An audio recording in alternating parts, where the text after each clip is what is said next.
আসসালামু আলাইকুম ওয়া রাহমাতুল্লাহি ওয়া বারাকাতুহু। ইন্নাল হামদালিল্লাহি ওয়াহদা ওয়াসসালাতু ওয়াসসালামু আলা মান লা নাবিয়্যা বা'দা আম্মা বা'দ। সম্মানিত উপস্থিতি, আমরা ধারাবাহিকভাবে আপনাদের সম্মুখে আলোচনা উপস্থাপন করছিলাম লাইলাতুল কদরের ফজিলতের উপায়। আমরা কি কাজ করলে লাইলাতুল কদরের ফজিলত অর্জন করতে পারবো? সেটা হচ্ছে দান ও সাদাকা করা। আমরা জানি রাসূলুল্লাহ সাল্লাল্লাহু আলাইহি সাল্লাম রমাদান মাসে রিহিল মুরসালা প্রবাহিত বায়ুর ন্যায় দান করতেন। এমনিই তিনি দানবীর ছিলেন। রমাদান মাসে দানের গতি বাড়িয়ে দিতেন।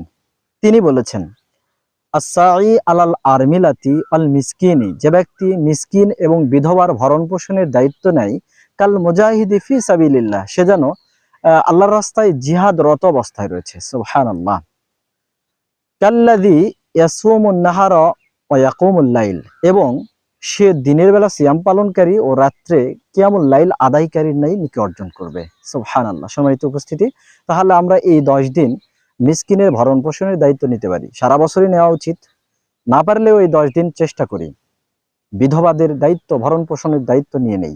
আল্লাহ আমাদেরকে তৌফিক দান করুন, আর বেজোড় রাত্রির তালাশে তৌফিক দান করুন। আল্লাহ আমাদের তাকদিরে লাইলাতুল কদর লিপিবদ্ধ করুন। আমিন। ওয়া আখিরু দাওয়ানা আনিল হামদুলিল্লাহি রাব্বিল আলামিন। আসসালামু আলাইকুম ওয়া রাহমাতুল্লাহি ওয়া বারাকাতুহু।